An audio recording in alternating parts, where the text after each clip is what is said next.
The Man Who Knew Tomorrow. Chapter 1, The Psychic's Arrival. The summer sun had begun its slow descent behind the pines, casting long shadows across Cabot Cove's main street. From my study window I could see the familiar bustle, fishermen securing their boats for the evening, children pedaling home on bicycles, and the faint hum of chatter drifting from the wharf. Cabot Cove is rarely a place for strangers to linger, but that evening, a newcomer captured the town's attention in a way I hadn't seen in years. Her name was Abigail Cross, a psychic of no small reputation, traveling with her husband, a quiet man named Ethan.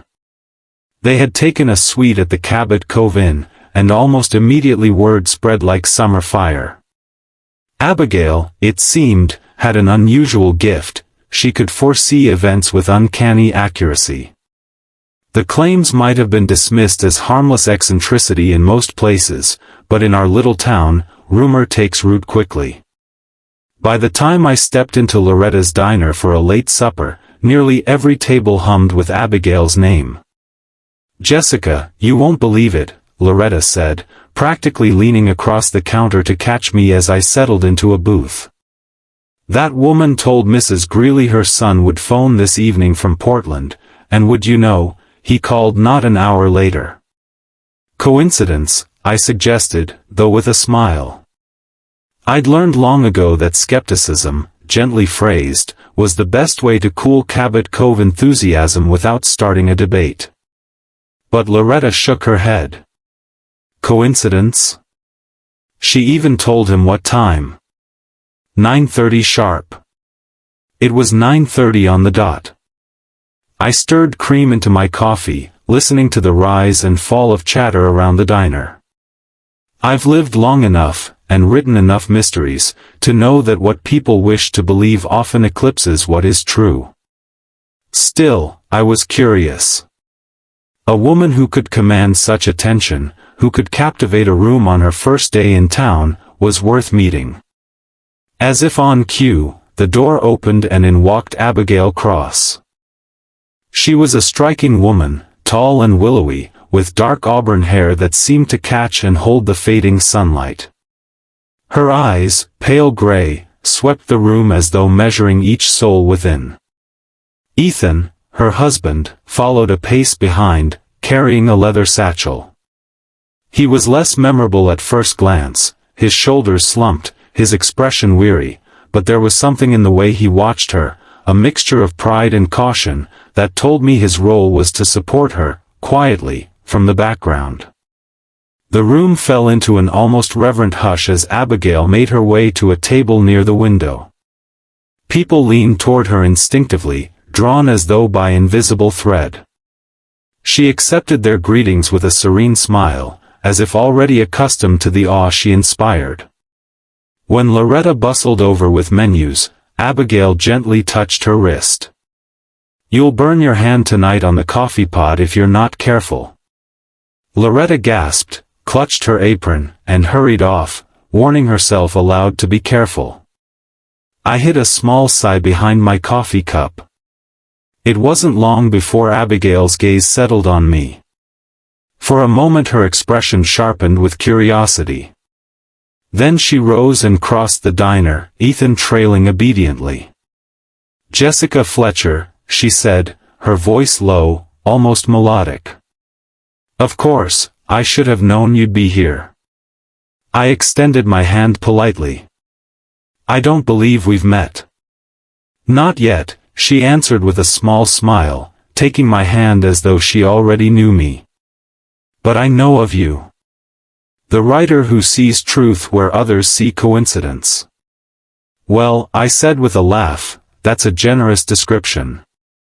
I prefer to think of myself as simply observant." Her gray eyes lingered on mine, searching, before she inclined her head. Observant people are often burdened with foresight, though they call it logic. Perhaps we share more in common than you realize. I had heard countless pitches in my time, mystics, mediums, seers, but there was something unusually deliberate in Abigail's tone. She wasn't trying to dazzle me, nor dismiss me. She wanted me intrigued. Ethan spoke for the first time. Forgive my wife, Mrs. Fletcher. She sometimes forgets how her words sound to others.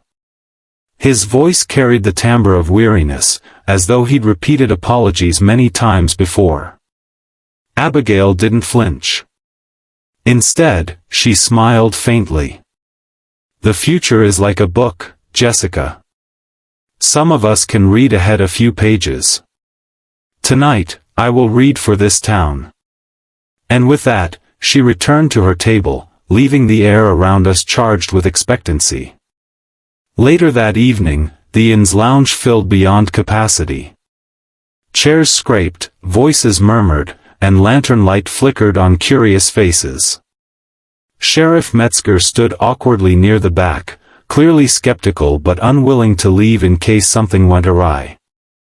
I found myself seated near the front, notebook in hand out of habit. Abigail entered wearing a flowing silk scarf the color of midnight. Ethan placed her journal, a thick, leather-bound volume, on a stand beside her. She opened it, revealing pages scrawled in firm handwriting. "This," she announced to the gathering, "is my record of tomorrow. I write what will be, not what has been.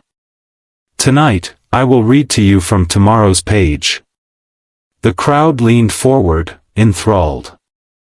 I watched closely. Every page was dated not with the present day, but the day after, and each sentence unfolded in the future tense. The gulls will cry at dawn. The sea will rise high against the pier. A man will stumble at the corner of Main and Fisherman's Lane. A chill rippled through the room. Then Abigail raised her eyes. Tomorrow night, as the clock strikes midnight, a violent shadow will fall upon Cabot Cove. A man will die. Gasps erupted. Someone muttered a prayer. Sheriff Metzger shifted uneasily. But Abigail merely closed the journal and smiled, serene as though she had announced nothing more than a change in the weather. I scribbled the words down carefully in my notebook. Whether trickery or truth, I felt the familiar quickening of intuition. A prediction so precise, so dramatic, could only mean one thing in Cabot Cove. Before the week was over, I would find myself entangled in yet another murder. Chapter 2, The Shadow at Midnight. The morning after Abigail Cross's unsettling proclamation dawned with an almost mocking brightness. The gulls wheeled over Cabot Cove as they always did, the air carried the salt tang of the sea, and the boats rocked gently in the harbor. Life went on as usual, but beneath the surface ran a current of unease. At the market, neighbors spoke in hushed tones, as if raising their voices might invite calamity sooner. I overheard Mrs. Harper telling the fishmonger she had locked her windows tight, as though death itself might sneak in through the night air. Others argued it was all showmanship, a bit of theater to draw attention and perhaps money. As for me, I spent the morning in my garden, trimming roses and listening to the radio, but my thoughts kept circling back to Abigail's words. A violent shadow will fall upon Cabot Cove. A man will die. It was one thing to dazzle with lucky guesses about phone calls, it was quite another to forecast a death so publicly. Around midday, Sheriff Metzger stopped by my house, looking decidedly more disgruntled than usual. "Morning, Mrs. F," he said, removing his hat and wiping his brow. "I suppose you heard about last night's little performance." "I was there," I reminded him gently. "I heard it with my own ears." He gave a snort. "Figures. Half the town's acting like she's Cassandra come back from the grave. The other half is riled up that she's scaring folks for kicks. I got 3 phone calls before breakfast asking if I planned to put her under surveillance. Can you believe that?" I smiled sympathetically. "People fear what they don't understand, Mort. But surely you don't take her words seriously?" I scribbled the words down carefully in my notebook. Whether trickery or truth, I felt the familiar quickening of intuition. A prediction so precise, so dramatic, could only mean one thing in Cabot Cove. Before the week was over, I would find myself entangled in yet another murder. Chapter 2, The Shadow at Midnight. The morning after Abigail Cross's unsettling proclamation dawned with an almost mocking brightness. The gulls wheeled over Cabot Cove as they always did, the air carried the salt tang of the sea, and the boats rocked gently in the harbor. Life went on as usual, but beneath the surface ran a current of unease. At the market, neighbors spoke in hushed tones, as if raising their voices might invite calamity sooner. I overheard Mrs. Harper telling the fishmonger she had locked her windows tight, as though death itself might sneak in through the night air. Others argued it was all showmanship, a bit of theater to draw attention and perhaps money. As for me, I spent the morning in my garden, trimming roses and listening to the radio, but my thoughts kept circling back to Abigail's words. A violent shadow will fall upon Cabot Cove. A man will die. It was one thing to dazzle with lucky guesses about phone calls, it was quite another to forecast a death so publicly. Around midday, Sheriff Metzger stopped by my house, looking decidedly more disgruntled than usual. "Morning, Mrs. F," he said, removing his hat and wiping his brow. "I suppose you heard about last night's little performance." "I was there," I reminded him gently.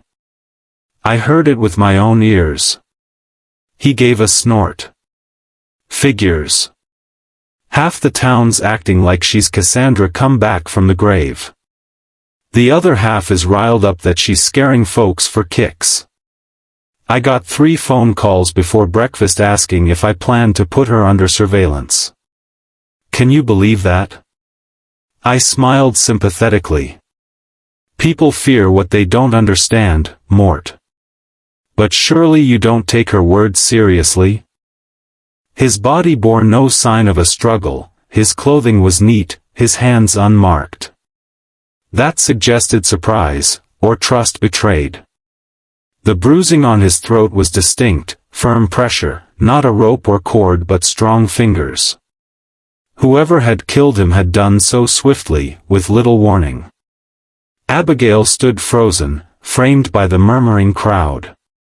I studied her carefully. Was it grief etched upon her features, or something else, an eerie satisfaction at prophecy fulfilled? "Mrs. Cross," I said softly, "when did you last see your husband?" She lifted her gray eyes to mine, filled with tears. "Not long ago. He went to fetch my shawl from the room. He was always so attentive." And then, her voice broke, and she shook her head. Sheriff Metzger, gruff but not unkind, led her aside for questioning. I remained where I was, piecing together fragments. If Abigail had truly foreseen this moment, then Ethan's death was a chilling validation. But if she had orchestrated it, then the prophecy was nothing more than theater to disguise premeditation. The clock chimed midnight. The sound cut through the silence like a knife, each toll a grim reminder that Abigail's words had come true to the very minute. By morning, the town was in uproar. Headlines in the Cabot Cove Gazette blared psychic's prophecy fulfilled, neighbors whispered on porches, torn between awe and suspicion. Mort was besieged with reporters from as far as Bangor, demanding to know if he believed in clairvoyance. For my part, I sought answers in quieter corners. I returned to the inn, requesting to see the Cross's suite under the pretense of retrieving Abigail's belongings for her. The manager, frazzled and eager to avoid scandal, granted permission.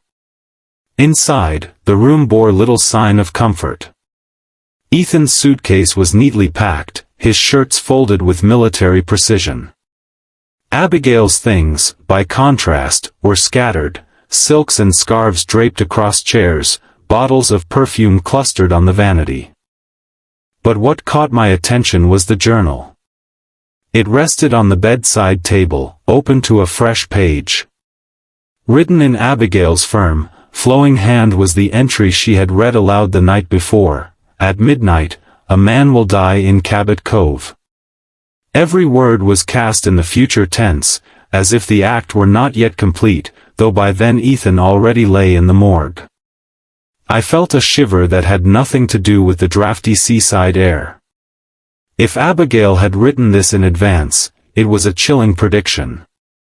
But what if she had written it afterward, altering the time to make it appear prophetic? That question would become my compass in the days ahead. For now, only one thing was certain: Abigail Cross had not only captivated Cabot Cove, she had ensured that her name, and her prophecy, would haunt us all.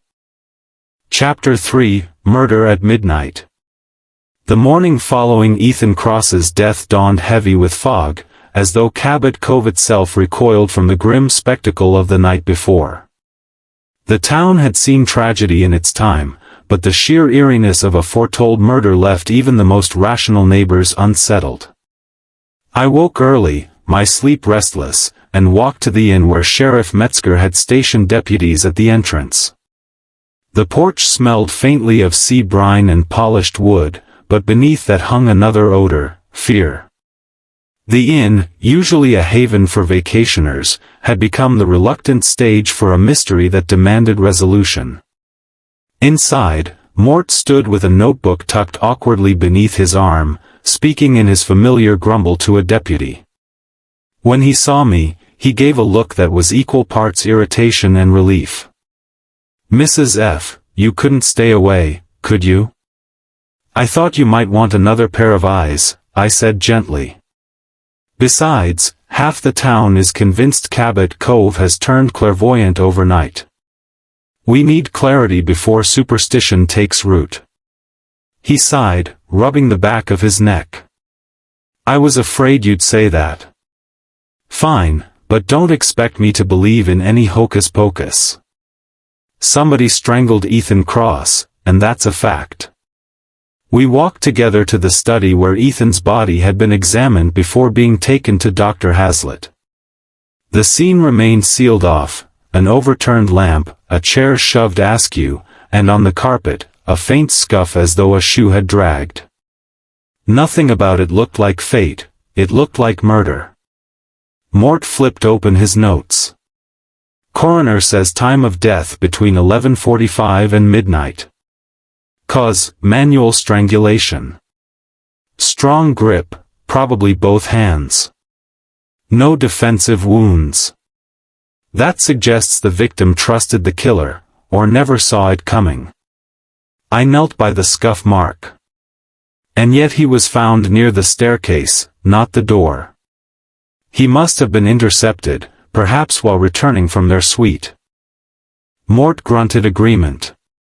"Which means the killer knew his movements. Maybe even knew he'd be alone at that moment."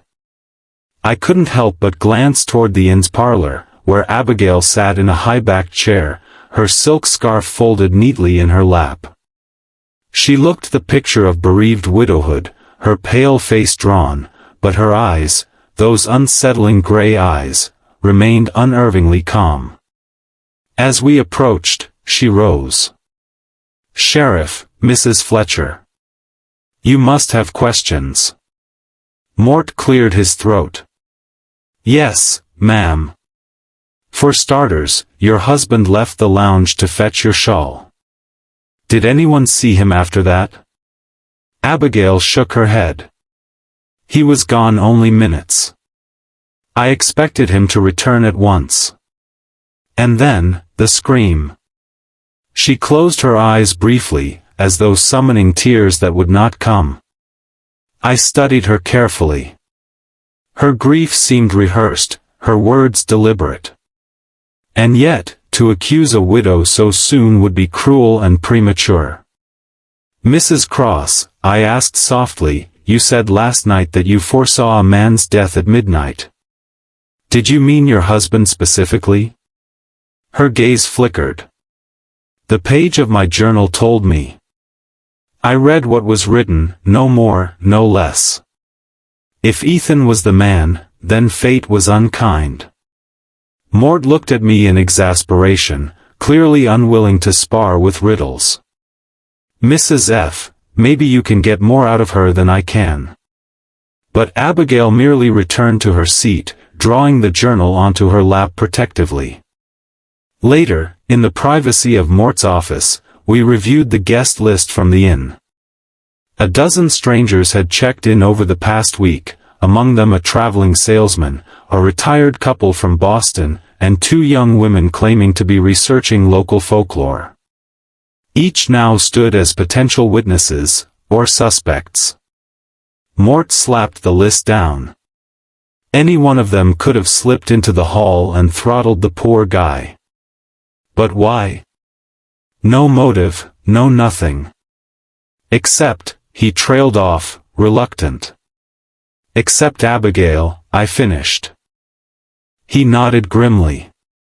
She's the only one who benefits. Reputation, publicity, even sympathy. And if she wanted rid of her husband for some reason, what better cover than predicting it first? I couldn't deny the logic. But the nagging thought remained, how had the journal fit so perfectly with the event? If it were staged, it was brilliantly done. That afternoon, I paid a visit to Dr. Seth Hazlitt, who was poring over his autopsy notes. His expression was grave. "Jess, this was no weakling who did the deed," he said. "The killer had strong hands, maybe a man's. Bruising pattern suggests a firm, decisive grip. No hesitation. Not a woman's hand, then?" He hesitated. "Never say never, but it would take unusual strength. Abigail doesn't strike me as the type." I thanked him, though my doubts deepened. If Abigail hadn't done it herself, had she enlisted someone else? Or had her prophecy drawn an opportunistic killer into action? That evening, Cabot Cove buzzed like a hive disturbed. Some residents swore Abigail must be the real thing, that she had truly seen death before it came.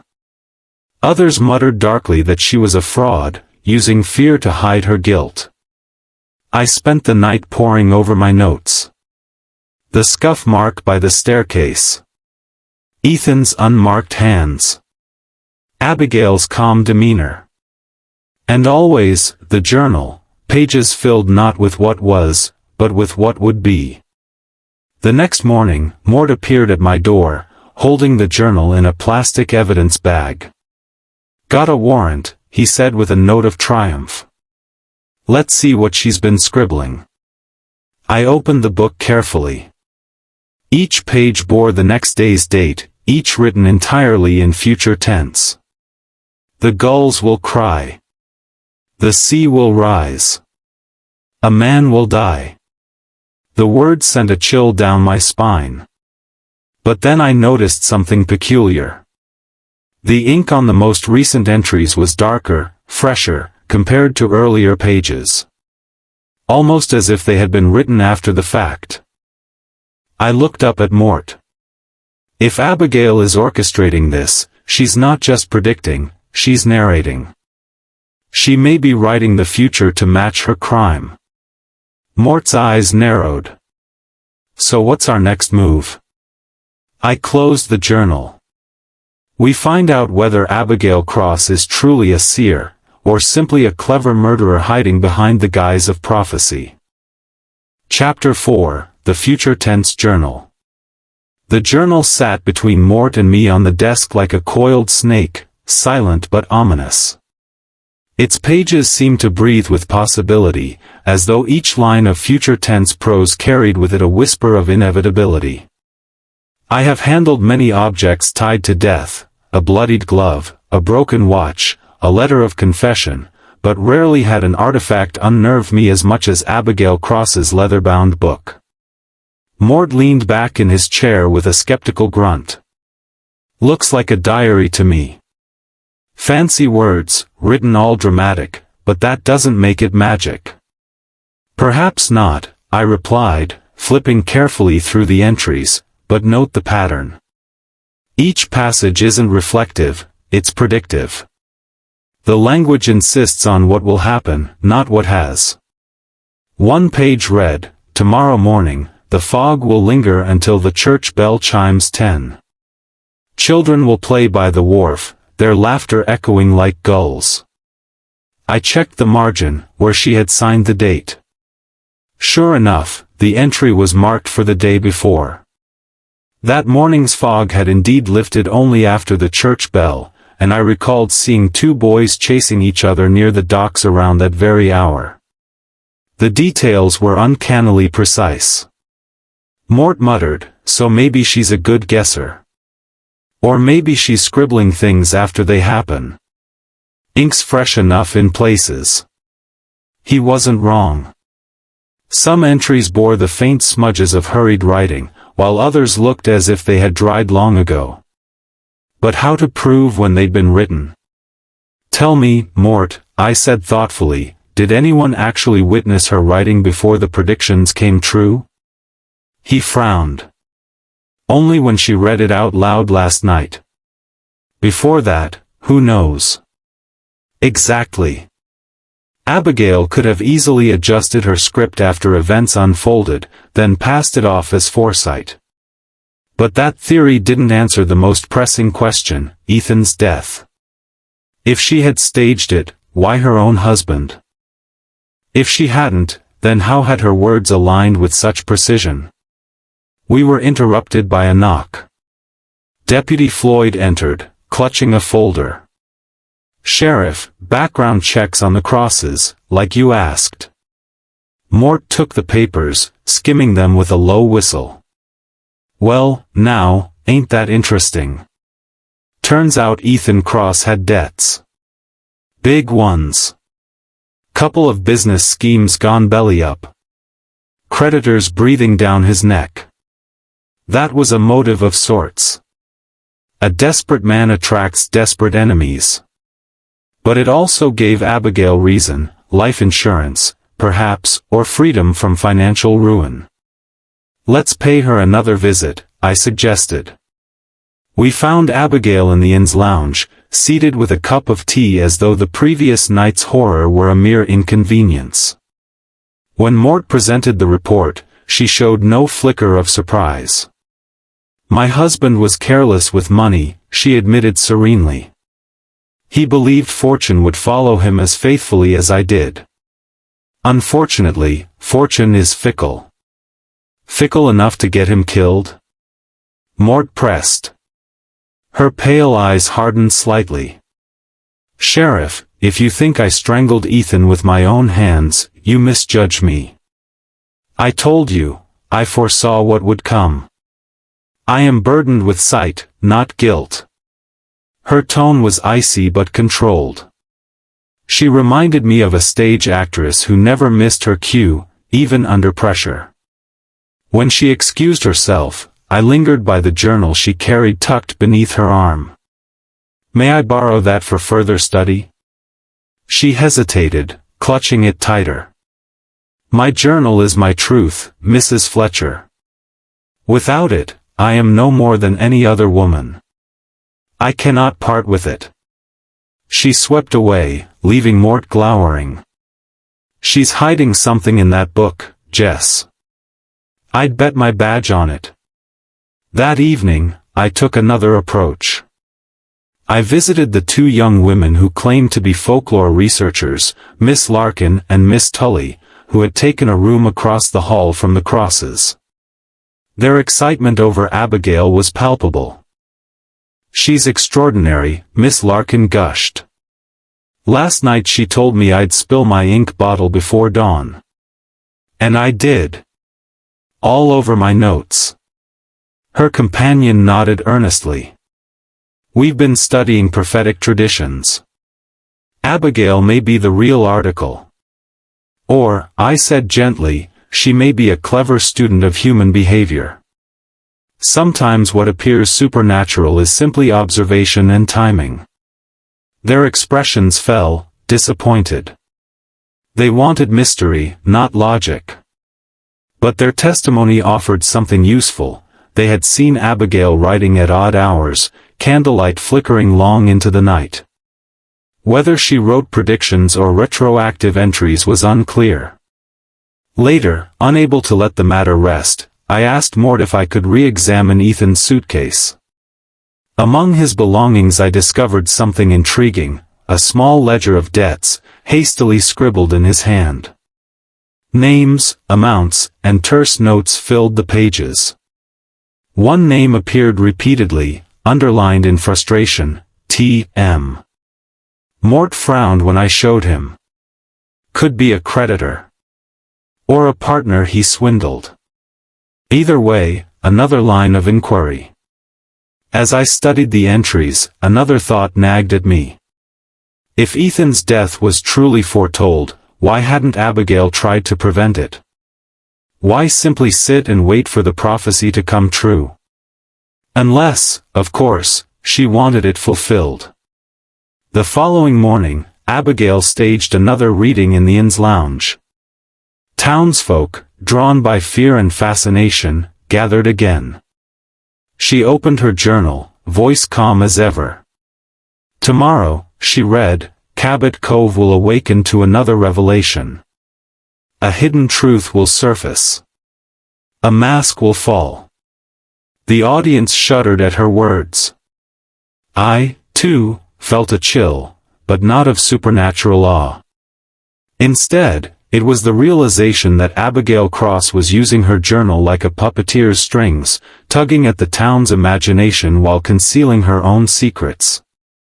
I closed my notebook with a decisive snap.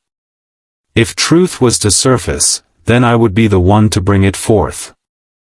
Not through prophecy, but through reason. Chapter 5, Suspects and Shadows. By the third day, Cabot Cove had divided itself into camps. One side insisted Abigail Cross was a true seer, her journal proof of supernatural gifts. The other whispered she was a fraud, staging tragedy to secure her reputation. Caught in the middle was Sheriff Metzger, overwhelmed by phone calls, reporters, and townsfolk demanding protection from the next prophecy. I, meanwhile, knew that if Abigail hadn't physically killed her husband, then someone else had seized the opportunity her prediction provided. And if that were the case, then Ethan Cross's ledger of debts would be a more valuable guide than any mystical journal. The initials T.M. appeared again and again in Ethan's records. Mort and I put our heads together over lunch at Loretta's diner, where the clatter of plates mixed with the hum of gossip. T.M. could stand for anything, Mort grumbled, poking at his meatloaf. Tom Martin, Timothy Mayhew, Teddy McGrath, you know half the county has those initials. But Ethan underlined them repeatedly, I reminded him. That suggests urgency.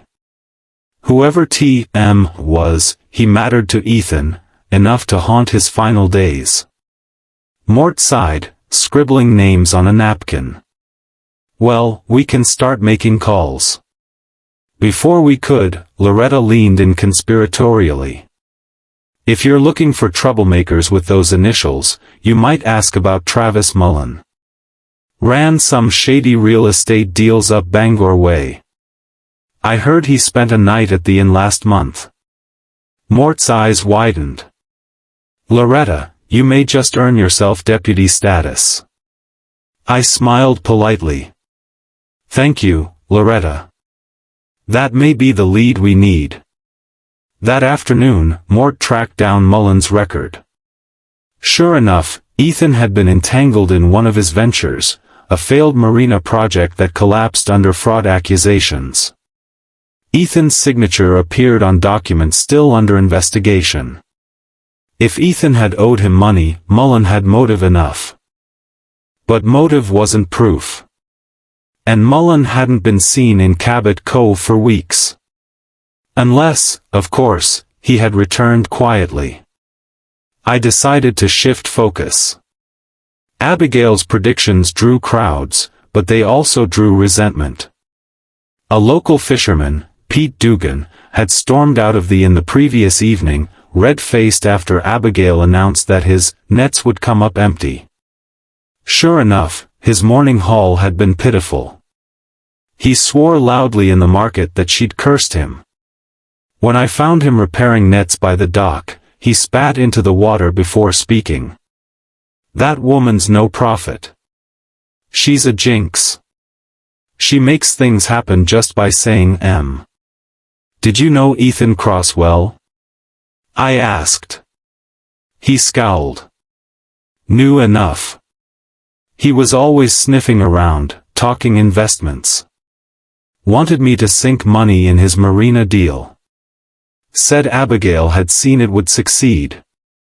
Glad I didn't. Now look where he is. Pete's resentment was genuine, but his grief at Ethan's death was non-existent. If anything, he seemed satisfied that the schemer had met his end. Another shadowed figure was Clara Whittier, the inn's maid, who admitted to me in a hushed voice that she had overheard arguments between Abigail and Ethan. She'd say things like, "It's already written, Ethan. You can't fight what's to come."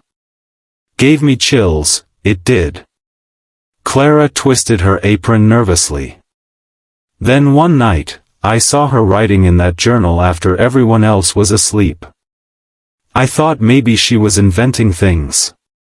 Her testimony echoed what the folklore researchers had observed, late-night scribbling, as though Abigail shaped destiny in the quiet hours while others dreamed. That evening, Mort and I returned to the inn for another of Abigail's readings. The lounge brimmed with spectators, more curious than ever. Abigail sat poised by the fire, her journal open. Tomorrow, she intoned, a secret will be unmasked. A truth long hidden will step into the light. A ripple coursed through the crowd. People exchanged nervous glances. I watched her closely. She seemed utterly confident, as if daring us to test her. Afterward, Mort cornered her. "Mrs. Cross, you're telling us secrets will come out. Care to specify whose?" She smiled serenely. "The page doesn't name names. It never does. Only events." Mort muttered under his breath, "Convenient."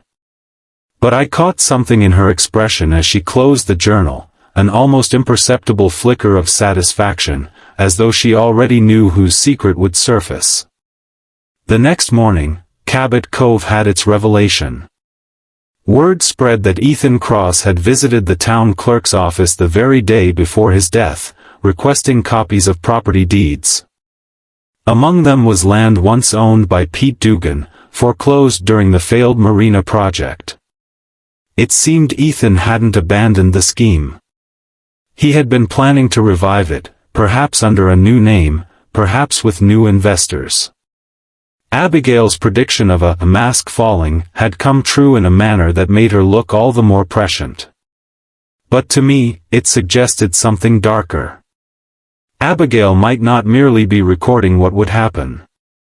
She might be orchestrating these revelations herself, ensuring her journal always aligned with events she controlled. Later, as I walked the quiet streets, I mulled over the suspects. Abigail Cross, poised, manipulative, her journal both a shield and a weapon.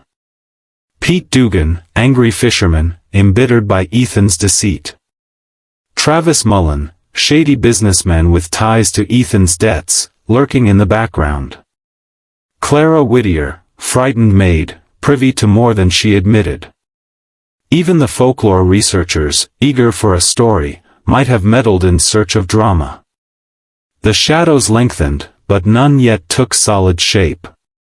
That night, unable to resist, I revisited the inn. Abigail was alone in the parlor, candlelight flickering across her pale face as she wrote in her journal. She did not notice me at first. Her hand moved quickly, the nib scratching across the page. When she looked up, she did not appear startled. Instead, she closed the journal and folded her hands. Curiosity is a dangerous trait, Jessica. Sometimes knowing tomorrow is worse than living it blind. Her voice was calm, but her eyes glinted with something harder than grief. I left the inn with a chill at my back. Abigail was no passive visionary. She was a woman shaping her world word by word, and whether by foresight or manipulation, the line between seer and suspect was blurring dangerously. Chapter 6: The Psychic's Mask. Cabot Cove has endured its share of mysteries, but rarely had the town felt so unsettled. Abigail Cross's prophecies were no longer mere curiosities whispered about over pie at Loretta's. They had become the drumbeat of daily life. People woke each morning not by the gulls or the church bell but by the question, what had Abigail written today? By the sixth day, even the skeptical found themselves checking the paper for reports of her predictions.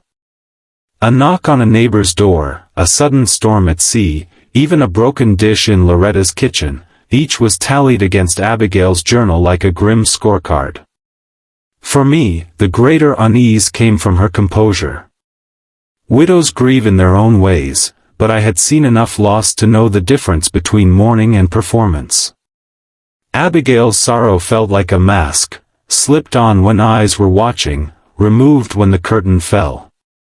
I decided to test it. That afternoon I invited her to tea at my house, offering the warmth of company in her time of bereavement.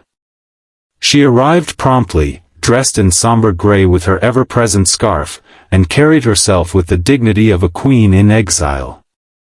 I poured tea, and we settled into the sitting room where sunlight filtered through lace curtains. "You've caused quite a stir, Mrs. Cross," I began gently. She smiled faintly. The truth always unsettles those who live comfortably in lies. But truth can be slippery, I countered. When does foresight end and influence begin? You've written of events that came to pass, but how much of that was your hand guiding them? Her eyes flickered, the mask slipping ever so slightly. You think I arrange fate, rather than see it. I think, I said carefully, that Cabot Cove is in danger of believing in inevitability. And when people believe something cannot be avoided, they stop asking whether it should have been. For a heartbeat, her gaze hardened. Then she laughed softly, though the sound carried no mirth. You're sharper than most, Jessica. But beware, when one peers too deeply into the future peers back. Her cryptic words hung between us. Whatever game Abigail was playing, she enjoyed the stage she had built. That evening, Mort called me to the station. He had been digging into Ethan's financial mess, and his findings were troubling. "Jess, Ethan took out a life insurance policy 6 months ago, large enough to cover every one of those debts and then some. And guess who the sole beneficiary is? Abigail." Bingo. Mort slapped the folder shut. "So tell me, doesn't that make her look guiltier than a fox in the henhouse?" It did. But evidence is not guilt, and Abigail's journal complicated everything. Was it a tool to hide behind, or her true curse? Mort leaned back. "You know what bothers me most? How calm she is. If someone strangled me in front of half this town, my wife would be screaming for justice. Abigail acts like she was expecting it." Perhaps, I mused, because she was. The next morning I sought out Clara Whittier, the maid who had overheard Abigail and Ethan's quarrels. She was dusting the banister when I found her, her face pale. "She's dangerous," Clara whispered, glancing around to ensure no one listened. "I told you before," she said to him, "it's written, Ethan. You can't escape. And now he's dead. Do you believe she killed him?" I asked. Clara wrung her hands. "I don't know. But I do know she scared him. I saw him sitting alone one night, staring at that journal as if it were a loaded gun. Her words echoed in my mind long after I left. A journal should be a record, not a weapon. Yet in Abigail's hands, it seemed both. Later, I examined the ledger again, hunting for patterns I might have missed. Ethan's notes about T.M. resurfaced in my thoughts. Travis Mullen remained an unanswered question. If he had reason to kill Ethan, Abigail's prophecy might have simply provided cover. I asked Mort if Mullen had been sighted recently. Not that we can prove, he grumbled. But get this, Mullen wired Ethan money 2 weeks ago. Investment capital, the bank note says. If Ethan was using Abigail's predictions to swindle him, that could have sparked fury. So the web grew tighter. Ethan, the debtor and schemer. Mullen, the creditor with motive. Abigail, the prophetess with everything to gain from her husband's death. And hovering around them all, the town, half entranced, half terrified. That night, I returned to the inn. Abigail was addressing another gathering, her journal open on the stand. The fire cast her shadow large upon the wall, a dark silhouette that seemed to preside over the room. Tomorrow, she read in her steady voice, the sea will claim what man has hidden. A token long lost will be uncovered, and with it, betrayal will be laid bare. The crowd gasped as though the words were thunder. But I didn't watch their faces. I watched Abigail's. And in the glow of candlelight, I saw it clearly, the faintest smile tugging at her lips. Not grief. Not burden. Satisfaction. It was then I understood, the mask she wore was not that of a grieving widow, nor even a mystic. It was the mask of a performer, reveling in an audience enthralled. When she finished, she closed the journal slowly, as though sealing a spell. Our eyes met across the room. And for the first time, I wondered not whether Abigail had foreseen Ethan's death, but whether she had authored it. Chapter 7, Threads of Deception. By the 7th day, Abigail Cross had transformed Cabot Cove into a stage, her journal the script by which the entire town lived. Each morning people whispered about what she had written, each evening they gathered for her next revelation. But while her audience hung on every word, I was interested in the inconsistencies, the faint snags in her performance that betrayed something more deliberate. The prophecy from the night before weighed on my mind, the sea will claim what man has hidden. At dawn, I walked to the harbor, half in curiosity, half in suspicion. The tide was out, and fishermen were hauling their nets. A commotion erupted near the rocks, and within moments a small crowd gathered. There, tangled in seaweed, lay a silver pocket watch. Rust flecked its surface, but the engraving was still legible, I see. It must be Ethan's, one of the fishermen said. But when Mort arrived, shaking his head at the spectacle, he muttered, "Thing is, Jess, Ethan wasn't the type to wear a watch like that. Dr. Hazlitt never found one on him either." I examined the piece carefully. The corrosion looked too staged, the placement too convenient. This watch didn't just wash ashore by chance, I said. It was planted. Perhaps to make Abigail's prophecy come true. Mort growled. So she's playing puppet master, dropping props to keep her act alive. That theory fit the pattern, but one question persisted. If Abigail had killed Ethan, why go to such lengths? Why not let grief suffice?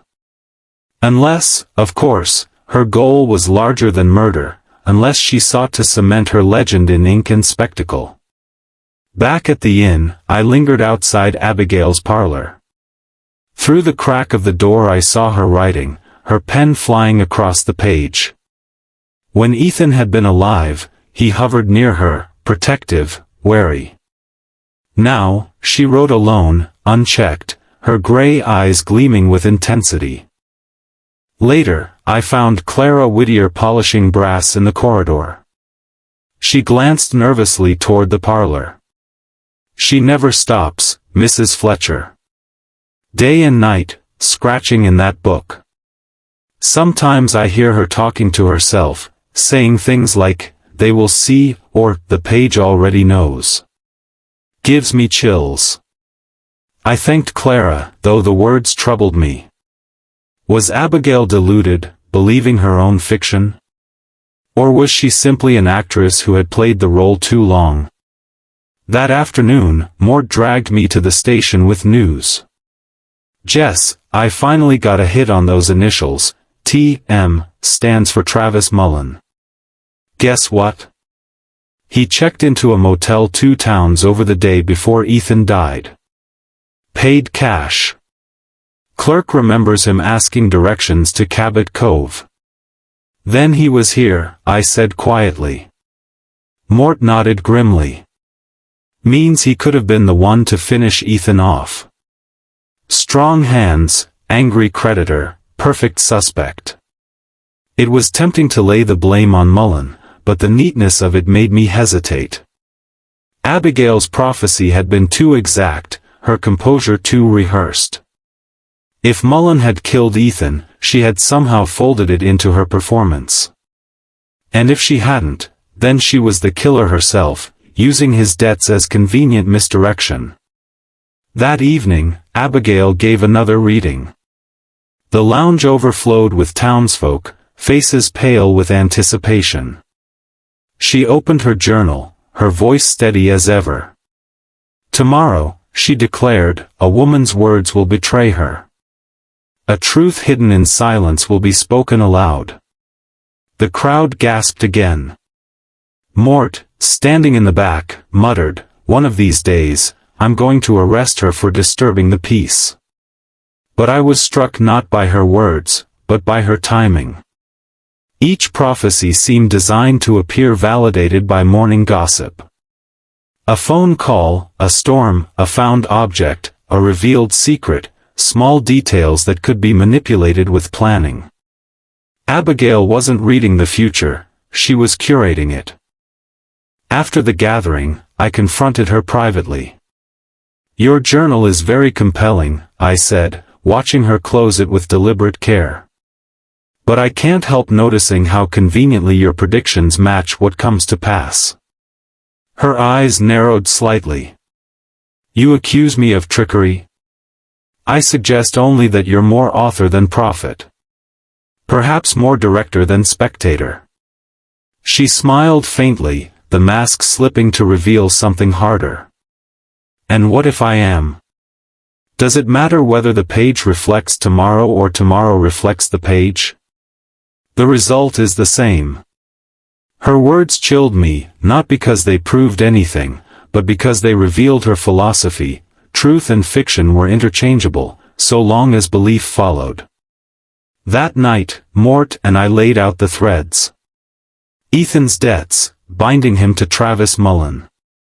The insurance policy, leaving Abigail enriched by his death.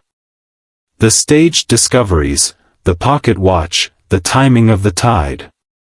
The journal itself, with fresh ink betraying retroactive writing. Witnesses, Clara and the folklore researchers, who saw Abigail scribbling at suspicious hours.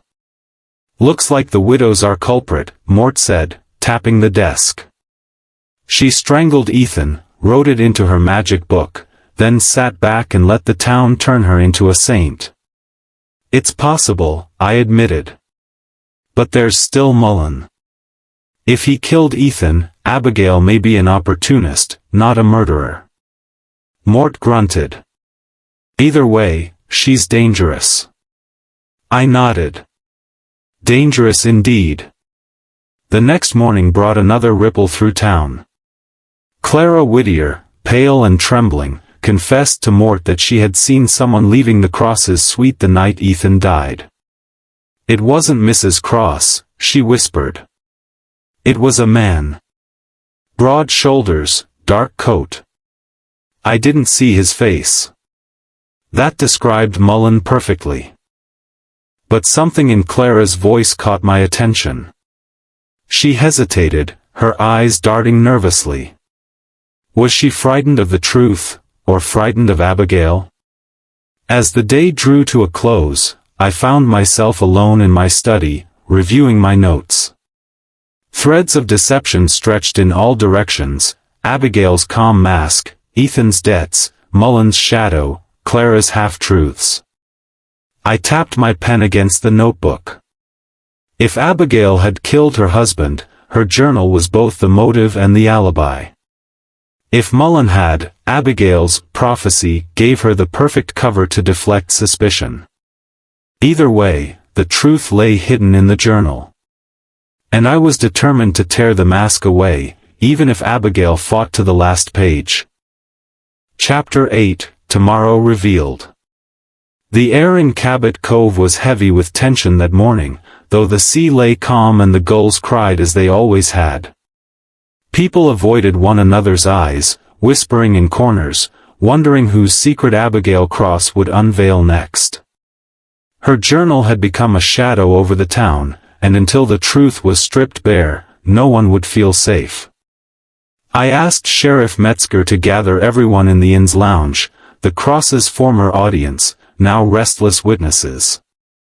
Abigail arrived last, her scarf perfectly draped, her journal clutched like a relic. She seated herself calmly, gray eyes sweeping the room as if she had already foreseen what I would say. I rose. We are here to bring clarity to Ethan Cross's death. A man's life was taken, and no prophecy absolves us of the duty to uncover how and why. Abigail's lips curved faintly. And yet you will find the answer in the very pages you doubt. No, I said firmly, I found it in the details you overlooked. The room hushed. I began with Ethan's debts. Ethan was drowning financially. His dealings with Travis Mullen tied him to fraud and failure. Mullen had every reason to be furious, and witnesses place him near Cabot Cove the very night Ethan died. By itself, that cast suspicion. A ripple went through the crowd. Abigail's eyes narrowed. But murder requires opportunity. Ethan left the lounge to fetch a shawl. He never made it back. Clara Whittier saw a man leave the Cross's suite that night, broad-shouldered, wearing a dark coat. That matches Mullen's description. Clara nodded nervously, wringing her apron. Yet there is more. Ethan bore no defensive wounds. He trusted the one who killed him. For Mullen to gain that trust, he would have needed help. Someone Ethan believed in. Someone who would not only distract suspicion but weave it into a prophecy so perfect, the town would never question it. I turned to Abigail. That someone was you. Gasps filled the lounge. Abigail did not flinch. You foresaw your husband's death because you planned it. Not necessarily by your own hands, you may well have let Mullen finish the act, but by arranging the stage. You sent Ethan alone. You wrote the prophecy before the crowd. And when he was killed at midnight, your words transformed murder into fate. Mort held up the pocket watch. And then there's this little trick. Found on the beach, engraved with Ethan's initials. Trouble is, it's a fake. The engraving's fresh, the salt corrosion staged. You planted it so your prophecy about the sea could come true. Abigail's mask faltered, if only for a second. I pressed on. Your journal is no oracle. Some entries were written after the fact, ink still fresh when Mort seized it. Others were vague enough that you, or those you manipulated, could make them true. You didn't see tomorrow, Abigail. You manufactured it. Abigail rose, her hands trembling ever so slightly. You speak with conviction, Mrs. Fletcher. "But you cannot prove that I killed Ethan." "No," I said evenly. "But I can prove you orchestrated events. You fed Ethan's hopes with visions of fortune, then lured him into Mullen's grasp. When debts caught up with him, you saw the chance to free yourself, and elevate your reputation. By predicting his death, you turned murder into prophecy.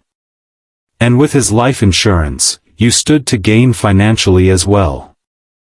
The crowd murmured, their awe curdling into unease. Abigail's eyes darted from face to face, searching for belief, for loyalty. Finding none, she gathered her scarf tightly around her shoulders. "You fear what you don't understand. I gave you glimpses of tomorrow. And for that, you condemn me." Mort stepped forward. "No, lady. We condemn you for conspiring to kill your husband. You and Mullen both." At that, her composure cracked. Her jaw tightened, her pale face hardened, and though she did not confess, her silence was louder than words. Later, after Abigail was taken into custody and a warrant issued for Travis Mullen, Cabot Cove slowly returned to itself. Loretta's diner buzzed again with ordinary chatter. Fishermen mended nets without glancing over their shoulders. And Clara, relieved, went about her duties without whispering of shadows. I sat at my desk that evening, pen in hand, reflecting on the strange theater Abigail had created. People long for certainty. They yearn to know tomorrow, to believe life has a script. Abigail exploited that yearning, turning fear into faith and faith into power. But life, as I have learned through countless tragedies, is not written in advance. It is shaped by choices, our own, not by ink on a page. As the sun dipped below the horizon, I closed my notebook. Cabot Cove would remember Abigail Cross for years to come, some insisting she was a prophet, others branding her a fraud. For me, she was something simpler and more dangerous, a woman who mistook manipulation for destiny. And as always, truth, not prophecy, had the final word.